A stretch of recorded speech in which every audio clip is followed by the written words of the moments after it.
This season of the Creative Piano Teaching Podcast is proudly supported by Tanara Music Practice Platform. Hi everyone, it's Tim here, and I wanted to let you know that tickets are now on sale for my very own Piano Teachers Conference being held here in Melbourne in January 2020. It's called Piano Pivot Live, and you can get your ticket and find out all the details now at pianopivotlive.com.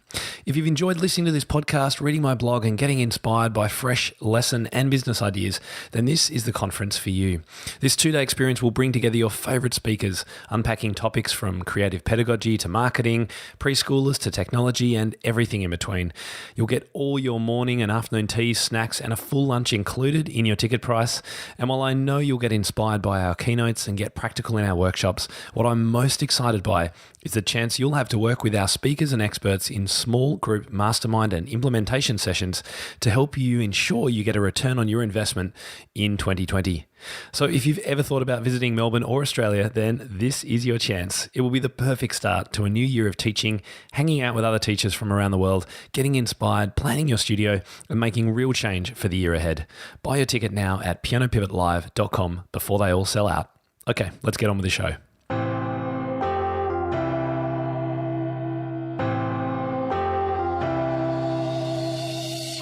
Welcome to the Creative Piano Teaching Podcast, the place where teachers from around the world meet to share innovative ideas about music education. Listen and learn as we help you motivate your students, grow your income, expand your studio, and become a more creative piano teacher. Well, hello everyone, it's Tim Topham again, and welcome back to Season 3, 2019 of the Creative Piano Teaching Podcast. I'm super excited to have you along for the ride, and I hope you've been enjoying the season so far. Now, quick update on a few little bits of latest news. Firstly, I mentioned last week that we've got this webinar that we're going to be running all about technique. And as I said last time, it's a huge topic. So we've got a number of different people joining us to talk about their approach to technique, and we'll see if there's any common ground. And it'd be great to have you joining us and asking questions, but also contributing your ideas in the chat so that we can know what you guys do when it comes to, things like collapsed finger joints and how you teach phrasing and when we should introduce scales and how to teach pedaling and all those kinds of things that are always questions that teachers have, certainly questions that I have. So if you haven't already saved your seat for the next webinar, make sure you do so at timtopham.com/webinar. And if you're an inner circler, you'll be able to grab the course in our academy, full course with our roundup of technique from around the world from some of the most amazing teachers. I can't wait to share that with you. Now, I also wanted to give you a quick update on Piano Pivot Live, and in particular, I wanted to thank some of my reciprocal sponsors. So I could not have got the word out about this event without the help of so many different organizations who have been incredibly helpful and supportive to me in this endeavor of starting a new conference. Firstly, all the music teacher associations around Australia and in New Zealand, particularly the Web Group and KBB Rock Shop in New Zealand have been really supportive, and many Australian and international retailers and music shops. It's just so great to have your support. Thank you very much. And as I said last time, if you would like to sponsor us or get some advertising in front of our delegates at Piano Pivot Live, then please reach out to Melanie at timtopham.com who can give you the details. Last week we chatted with Martha Hilly, who's at the peak of her career and now moving into chapter 2 of her life, as she calls it. Go back and listen to that one if you'd like to find out more about what her chapter 1 and 3 are going to be like. But today we're interviewing someone really who's just starting out. Well, she's actually been going for about 4 years, but she's only 16 and she's already come to my attention online, which is pretty cool. What we're going to cover today is how this young teacher juggles teaching, blogging, composing, and still hopefully doing some schoolwork, how she's built her online following, particularly on social media, and how she feels about blogging about piano teaching when she's still just learning the ropes herself. For today's show notes, links, and a full transcript, just type timtopham.com/episode 174 into your favorite browser. And Inner Circle members, just head into our member forums to find all of your links. My guest today owns a private piano studio in Arizona and an online store where she sells her original compositions. She enjoys motivating her 30-plus students with games, challenges, and competitions. She also writes a blog sharing her teaching ideas to allow other teachers to benefit from her experiences. Welcome to the show, Alexa Madison. Thanks for having me here today. I'm so excited. Well, you were introduced to me by another one of my podcast listeners, Christopher Oyle, who interviewed me back in episode number 163. And so I thought, oh, okay, well, I always like taking suggestions from my listeners about who I should interview. And I do get a lot of requests. So I thought, oh, let's do some digging. Who is this Alexa Madison? And bang, I started researching and you started popping up everywhere. And I was really quite blown away with all that you're doing. And you should be quite pleased with the fact that now you come into my news feed all the time. All the time. So, firstly, a big congratulations on all you've achieved.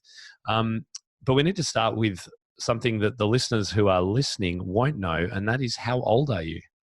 I am 16 years old, turning 17 in a month from now. Wow. And when we start unpacking all that you've done in such a short amount of time, I think we'll all be quite amazed. And I'm looking forward to learning from you about how you've gone about what you've achieved. So firstly, let's give us a bit of a background to your own learning of piano. Who taught you? How long? When did you start? And when did you finally get that spark of, oh, maybe I should teach? Well, I started learning piano about the same age usually everyone else starts, around 7 years old. And I took private lessons with with a friend's piano teacher. And she only taught the two of us. And it was quite a fun experience. And as time went by and I got more serious with the piano teacher, I switched over to another teacher. And she started teaching me more advanced music, and I figured that I always wanted to teach, but seeing how much I liked piano, that I should be teaching piano. I can start right now with one student or two, and I'll see how it went from there. And I was very surprised on how much I enjoyed it. How old were you when you taught your first lesson? Oh man, my first unofficial piano lesson was when I was 12 years old, and I taught my second cousin in her house, and they paid me $5 an hour. So, and the lessons were whenever we thought it would happen. But my first official student, where we did weekly lessons, was when I was 14. It was my dad's friend's son. Got it. Yeah, that makes sense. Using the family connections is a great way to build a studio at the start. I mean, a lot of teachers who are older than you, when they start, they're invited by the friend down the road who has a kid, and they hear the piano when they walk past. They're like, can you teach my child? So that's a really common way to get started. Now, tell me, what do your parents think about this? Were they positive about you teaching and earning a living so young, or were they a little bit worried about people coming into the house and that you were too young for it? I think when I first started to want to teach piano, they didn't think of anything too serious about it. I mean, I posted flyers on the mailboxes in my neighborhood. And I didn't get any responses from it. And then finally, when I was getting really serious, they were thinking maybe like 5 students. And then I kept growing and growing. And then now my mom is not sure about having 30 plus students come in every week. She likes doing her own things on her own time, and so it kind of messes up with that. But I think overall they're pretty happy that I'm able to start my career early. Absolutely. And they must be incredibly proud of all you've achieved. How do you have a space in your house where you teach from that's kind of separate, or do students take over everything? Is it in the middle of the house? No, we have our living room set in the front of the house, and there's a wall in between the living room and the kitchen. But So usually students stayed in that living room. Sometimes curious ones want to go around the rest of the house. And I'm like, no. No, that's right. You stay there. So tell us about your studio today. How many, you mentioned about 30 students. What kind of ages, what kind of levels? They're mostly beginner students. I have a couple of early intermediates and mid, and I have a mid-intermediate student. Wow. And I mean, I assume you teach only younger students than you at the moment? Usually, my oldest student that is still a child is 13. I have a couple 12-year-olds, and I do also teach adult students as well. But I don't get that many people and adults that want to stay when they have to balance work and practicing the piano. But yeah, usually like 95% are kids. Mm. And you said that you did letterbox flyers at the start and they didn't work very well. So Yeah. how have you, I mean, you said you did your first kind of unofficial lesson about age 12, you're now 16. So in the course of 4 years, you've built to 30 students. How have you done that? Well, as you can see, the mailboxes obviously did not work, and I didn't for the first 2 years. I didn't really try too hard on getting new students. It was just a really great idea that I wanted to do, but if it didn't work out, then I wouldn't think about it too much. When I was 14, I set up my website and then I did business cards, and then I got my father's friend's son to start, and he was the only student I had for the next year. And I also had a Facebook page, and I would get a couple people on my website asking for lessons, but then they either not show up or come and they don't come back again. They're just there for the free lesson. Mm-hmm. Then finally, I joined some Facebook teaching groups. I asked people what they did, and they said share in your local Facebook group. So I did that, and I got a whole lot of students from that. I started taking photos of their lessons and putting it on my website, and then my website went crazy. And then I'm getting people calling right now from they see my website from Google. Brilliant. I mean, that is the greatest way to grow that I've ever heard. And great to hear that Facebook groups, local area Facebook groups, have been a really great way of getting new students for you. So that can be something that teachers who are listening could potentially consider. So nice job. And then the importance of the website, I think that's something to keep in mind as well for teachers that have very old websites, or they haven't looked at them for 20 years, or they don't have a website. I think, even just hearing what Alexa's saying is people do find you on Google, and the more interesting and engaging your website is, the more chance you'll have of converting them. So congratulations on that. Thank Now, you. there are going to be people listening, and this is what I'm thinking as well. You have 30 students. You're 16. I assume you go to school. Yeah. For a lot of teachers, 30 students is a full load. So how on earth are you managing to keep up with school? I try to separate my school life with my teaching life. I'm a morning person, and regular school would not work for me because then I would be back home again at 3 or 4 o'clock. And right now I start teaching students as early as 1 o'clock p.m. So I'm doing an online school where I get to go at my own pace. I get everything done in the morning, and then I focus on to teaching later on in the day, and then the middle of the day is for creating my own music. So I just keep everything separated from each other. I never mix them in. Wow. Were you at a mainstream, like a regular school when you started, and did you change to the online system when the piano lessons took off, or have you always done that? Yeah, so I went to a regular high school for 1 year, and I noticed that I could be learning faster than what I was already doing. It was not a great management of my time. So then I just switched to online school, and now I'm able to graduate a year and a half early. So I'm also happy about that. Oh, wow. But you have to be super organized and super self-driven, right, to do this? Yes, Because there aren't totally. teachers there cracking the whip and telling you to hand your homework in. Yeah. What's the name of the school or the online organization that you're with? It's called Primavera. It's only in Arizona. Right.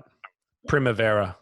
Hmm. Yeah, fantastic. What a great opportunity for you. I mean, obviously sounds perfect. You are clearly very ambitious and driven and entrepreneurial. So to be able to have an opportunity to do your schooling in the time that suits you and still get it done and qualify earlier, I mean, sounds like a great outcome for you. It sure is.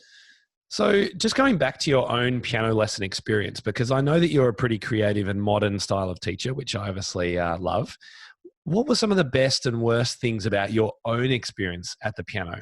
Or was it all rainbows and unicorns?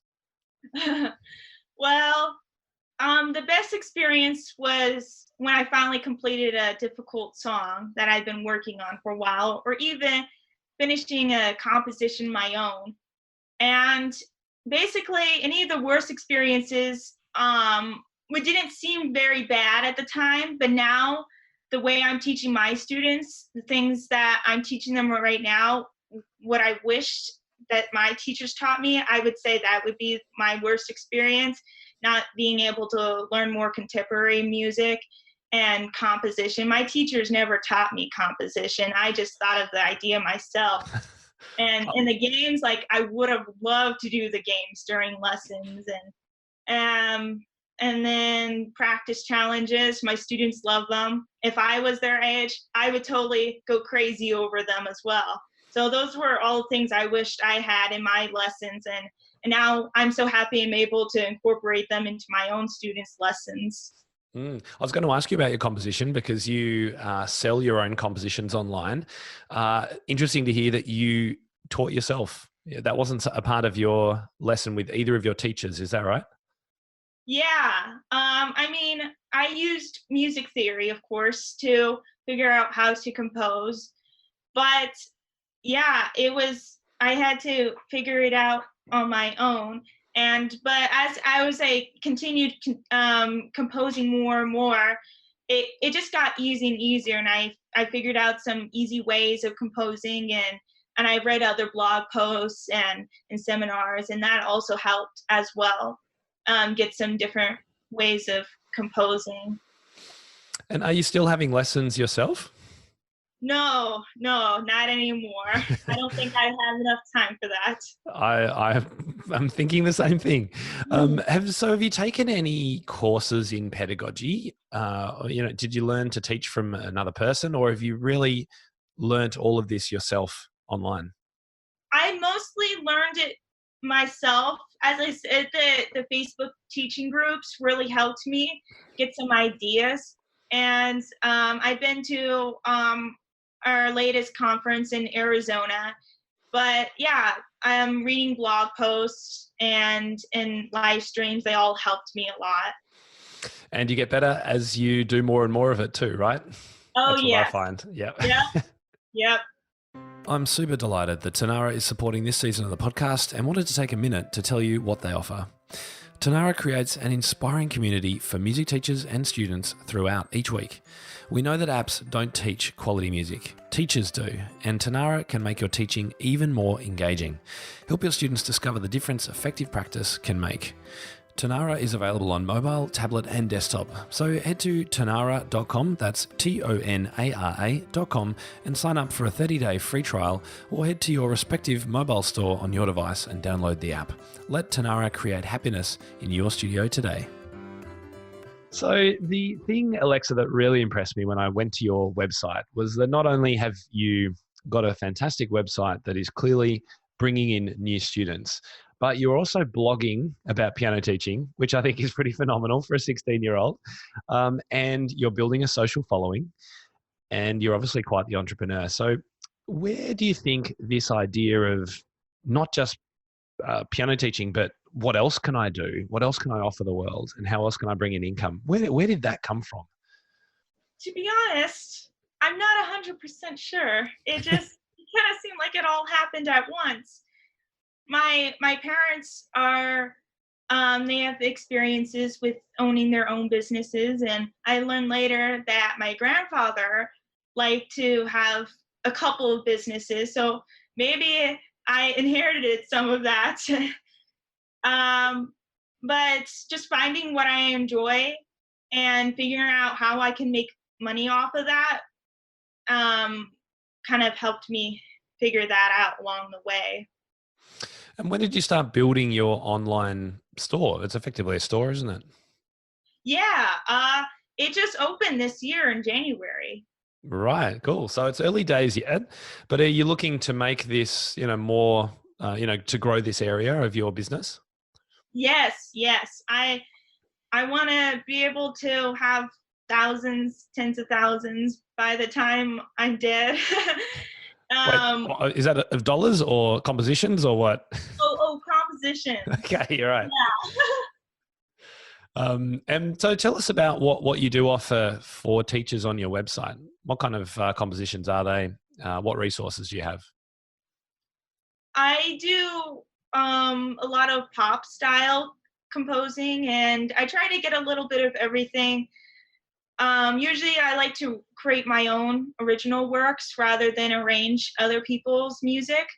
So pop music and jazz, lyrical, a lot of more modern styles are my favorite.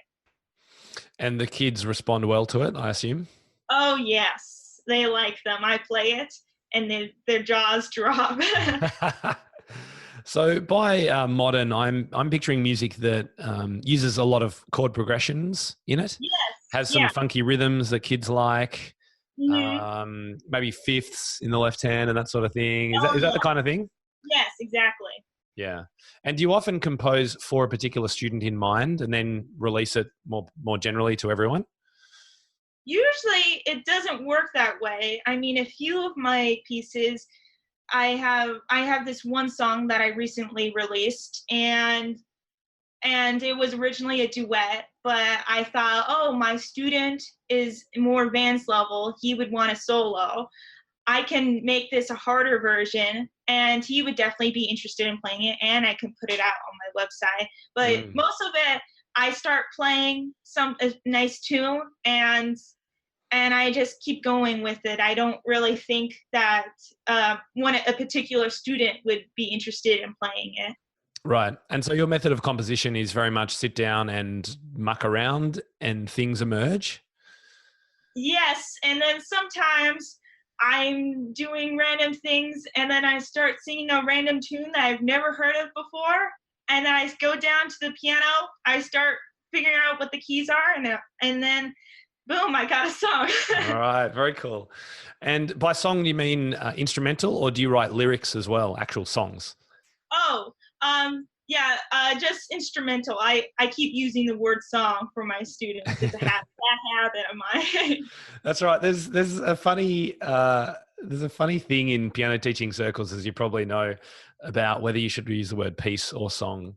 Yeah. And I was always brought up with it should be called a piece. Hmm. But I know lots of kids, it makes more sense to call it a song. So I'm like, whatever. I I don't think it's that important. I tried saying the word piece, and they're like, "What?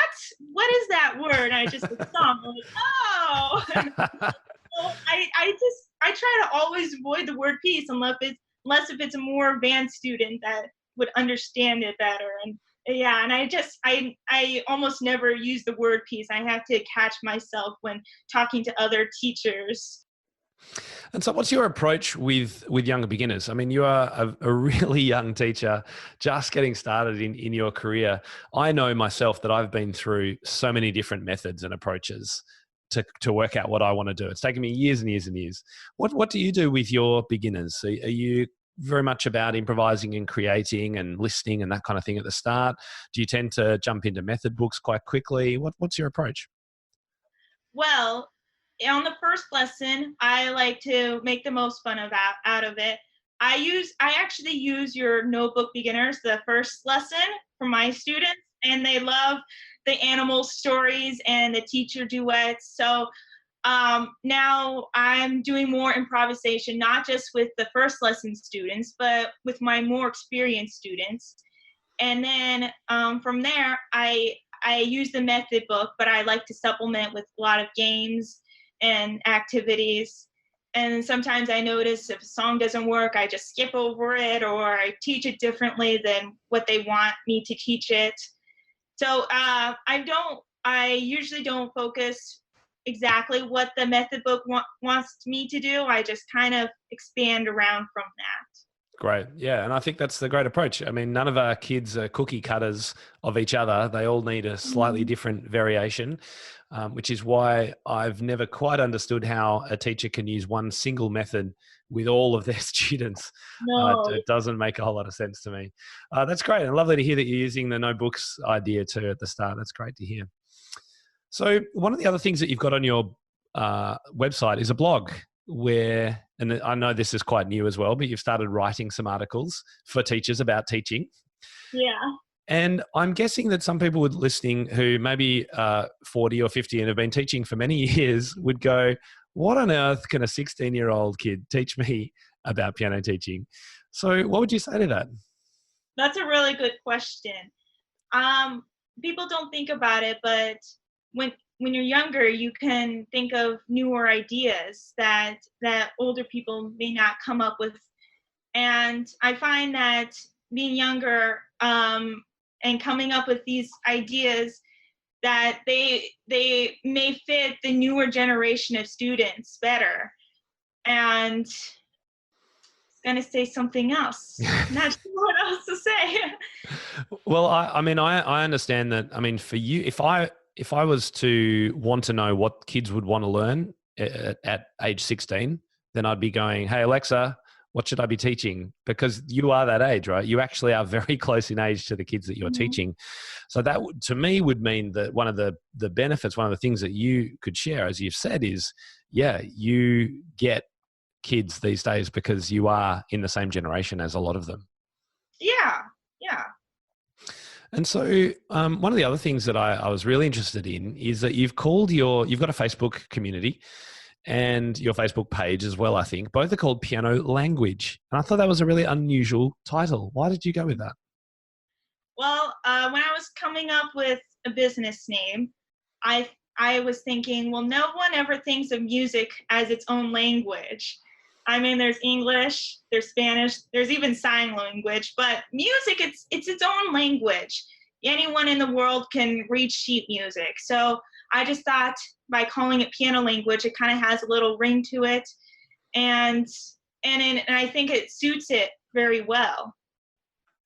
I mean, I like it. And I'm a big believer in the view that music should be taught like a language. And that's why I go for the no books at the start. So yeah, nice approach. And you've got a community, it is a Facebook group, isn't it?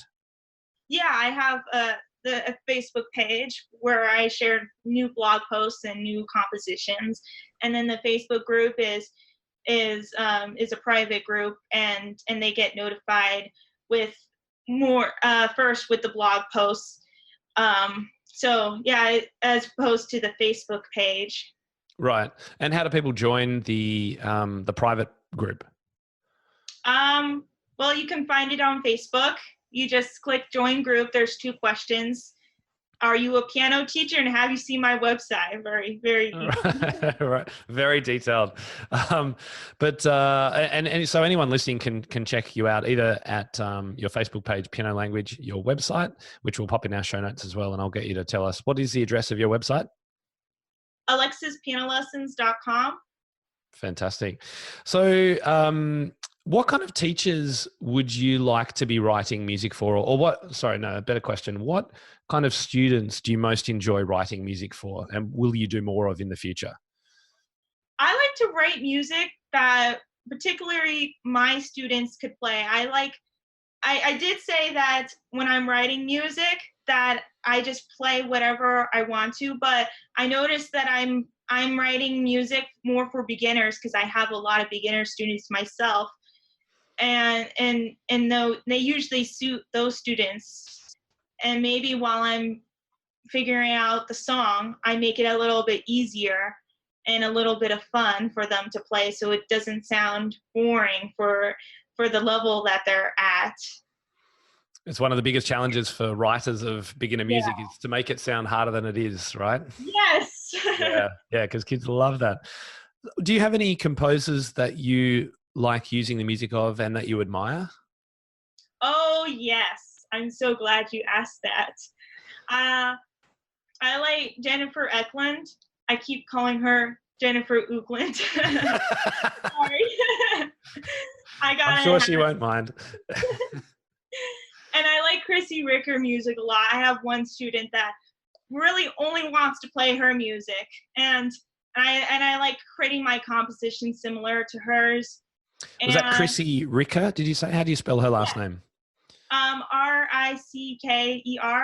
Okay. Well, I'm not familiar with her. I'll have to check it out. Oh, she's from Piano Pronto. She works with Jennifer. Yeah, composers community. Got it. And then let me see.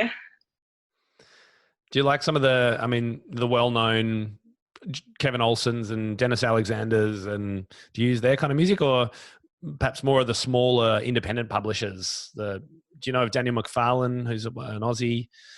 Who else am I thinking of? There's Eleanor Cobb in the UK. Any of these people? Not so much. Yeah, I've heard of them. I tend to go with the smaller companies, but I do use some music from Kevin Olson. I have the Pre-Reading May Fun book that I use for the really young kids, and then. Because I was thinking Kevin in particular writes in a really popular style. My students have always enjoyed his music. Mm-hmm. And there are a lot. There are so many great composers. If there's one thing that piano world isn't short of, it's great composers. And it's lovely to meet someone who's entering that arena and starting to build her business on it. So I look forward to seeing what happens with you and your composing in the future. Now, I thought I should wrap up with a question, because clearly you're a big thinker. As I said before, you're pretty ambitious. What is next for Alexa's Piano? Where are you going to take this? Well, I have a lot of things on my mind in the future. I want to teach group classes. I want to do quartet music. I want to do more trios. I want to keep expanding my website as far as I can take it, and maybe even possibly having other composers have their music on my website. But those are my ideas just for now. Who knows what I'm going to come up with later. I just keep going. I keep coming new ideas as I go along. Yeah, it's great. It's just, I can see the passion in your face and hear it in your voice. It's been wonderful to connect with you. I have a feeling I might be working for you in the future. I think you're just going to take over. Congratulations on all you've achieved. It's just unbelievable. And I'm so glad. Thank you to Christopher Oil for connecting us. I'm really glad that he did that, because you are really quite an inspiration to the next generation of piano teachers, piano students and piano teachers coming through, about what they can do with their business. So well done. Thank you. So if you're interested in finding out more about Alexa, head to alexaspianolessons.com. That's right, isn't it? Yes. Yeah, beautiful. Or search for Piano Language on Facebook. I'm sure she'd be delighted to have you in her group.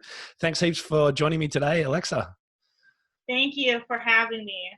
Well, I hope you got inspired by my interview with Alexa. She is a rising star, no doubt about it, and I can't wait to see what happens with her business in the near future. Okay, next week on the podcast, I'm going to be counting down my top 10 reasons that you should book your ticket for Piano Pivot Live today. This is going to be great fun. I've really enjoyed compiling all the different reasons why I reckon teachers should make the trip over to Australia, or certainly interstate if you're in a different part of Australia or in New Zealand, to come and join us for 2 days of inspiration, challenges, and studio building over in Melbourne here. So look out for that next week. I'm Tim Topham, and this is the Creative Piano Teaching Podcast. I'm delighted you could join me today, and thank you so much for listening.